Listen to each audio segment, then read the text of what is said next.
Hello friends, આજે આપણે બનાવીશું મસ્ત મજાના ચણા કબાબ. એક વાટકી મેં ચણા પલાળ્યા હતા અને 8-10 કલાક એટલે રાત્રે જ પલાળી દીધા હતા અને સવારે મેં એને 4-5 વિસલ કરીને બાફી લીધા છે. એમાં માત્ર નમક જ નાખ્યું છે. એકદમ મેસી થઈ ગયા છે, તમે જોઈ શકો છો. કોઈ બી ચણા લ્યો, એકદમ મેસી થઈ ગયા છે. હવે એના માટે આપણે જોશે આદુ મરચાં લસણની પેસ્ટ લીધી છે. મરચાં આપણા ટેસ્ટ પ્રમાણે મેં આમાં 4 થી 5 લીધા છે. બ્રેડ ક્રમ્સ છે, 2 મોટા બટાકા લીધા છે, એને બી મેં મેશ કરી લીધા છે. ચાટ મસાલો, આમચૂર પાવડર, સંચળ પાવડર અને ગરમ મસાલો અને બ્લેક પાવડર, બાકી આપણા રૂટીન મસાલા અને તેલ. તો હવે સૌ પહેલાં આપણે ચણાને ગ્રાઇન્ડ કરી લઈશું મિક્સીમાં. તો ફ્રેન્ડ્સ, હવે તમે જોઈ શકો છો મસ્ત આપણી અધકચરી પેસ્ટ થઈ ગઈ છે. હવે આપણે એને બાઉલમાં નાખીશું.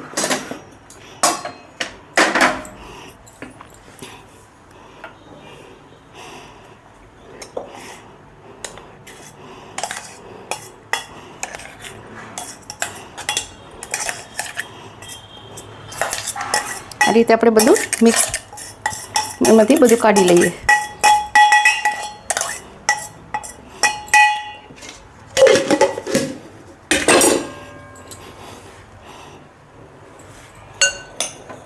આ રીતે હવે એમાં ટેસ્ટ પ્રમાણે નમક આપણે જોઈને જ નાખવાનું છે, કારણ કે ચણા બાફતી વખતે નાખ્યું હતું અને આ મસાલામાં પણ હશે. લાલ મરચું આપણે થોડુંક, કારણ કે લીલા મરચાંની પેસ્ટ આપણે વધારે છે. ધાણા જીરું પાવડર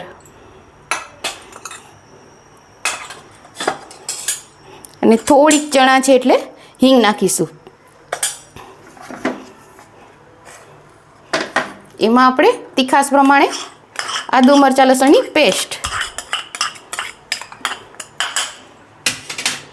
એક વખત એને મિક્સ કરી લેશું આપણે પૂરું.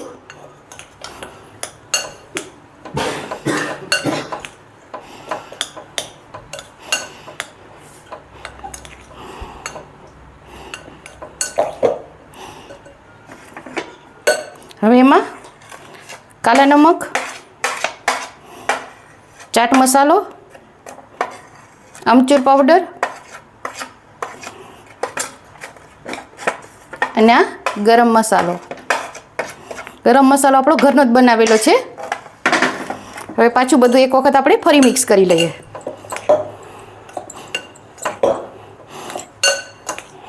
હવે આમાં આપણે બટાકા ના નાખવા હોય તો પાણીથી પણ એનું ફિલિંગ આપણે કરી શકીએ. તમે જોઈ શકો છો આનું પૂરું એકદમ બાઇડિંગ નહીં આવે, કારણ કે આ તૂટી જશે, એકદમ તૂટી જશે.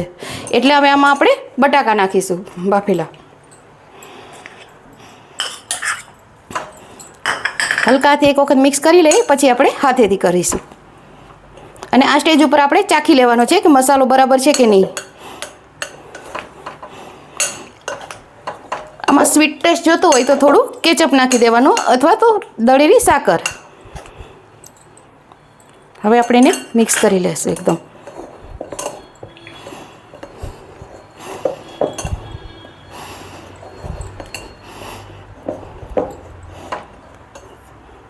હવે આપણે એને ટીકીનો શેપ દઈ દઈશું.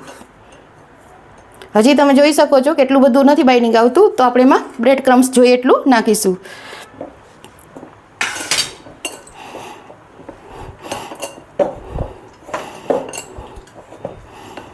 ને હવે આપણે જેમ લોટ બાંધીએ એ રીતે મિક્સ કરી લેવાનું છે અને સરસ ટીકી વાળી લેવાની છે.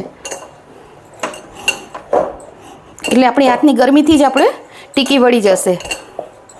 બટાકા ન નાખીએ તો પાણી છપકવાનું છે થોડુંક.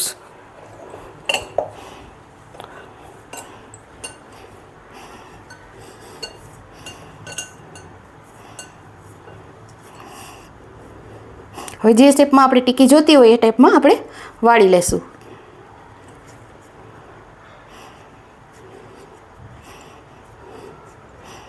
અને આને આપણે સેલો ફ્રાય કરીશું. પહેલાં હું ટીકી વાળી લઉં બધી.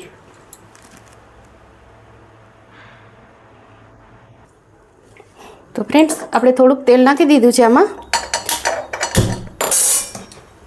જો આપણે એને સેલો ફ્રાય કરવાની છે, એટલે તમે જોઈ શકો છો કે કેટલું મેં તેલ લીધું છે.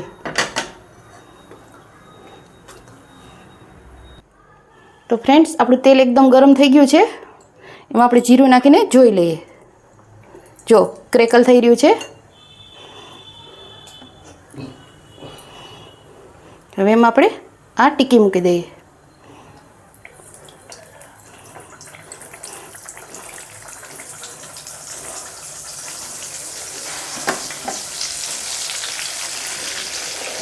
અને બીજી ટીકી આપણે વાળી લઈએ.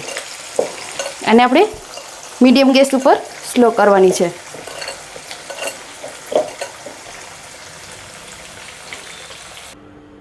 તો ફ્રેન્ડ્સ તૈયાર છે મસ્ત મજાના આપણા ચણા કબાબ. તમે જોઈ શકો છો એકદમ સરસ ક્રિસ્પી અને ટેસ્ટી બન્યા છે.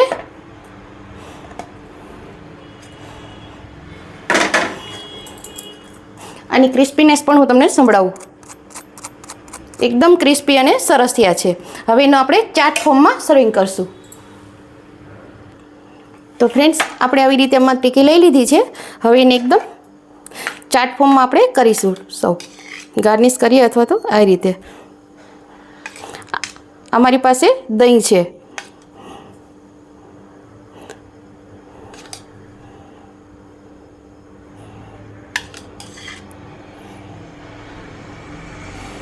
દહીં આપણે જે પ્રમાણે જોઈતું હોય એ પ્રમાણે લેવાનું.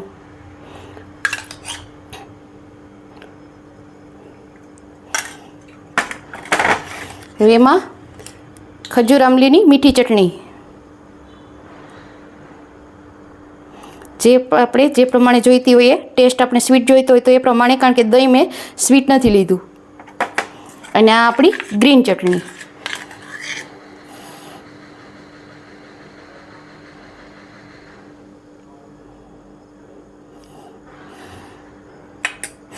અને આ સેવ. આમાં આપણે દાડમના દાણા પણ આપણે નાખી શકીએ, પણ અમારા ઘરમાં સ્વીટ ઓછું ખવાય છે એટલે હું દાડમ નથી નાખતી.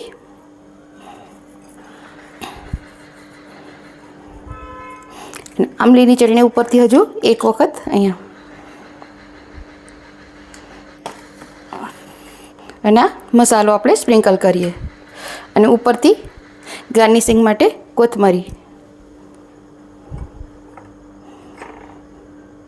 તો ફ્રેન્ડ્સ એકદમ ચટપટું અને ટેંગી અને ટેસ્ટી એકદમ ચણા કબાબ તૈયાર છે.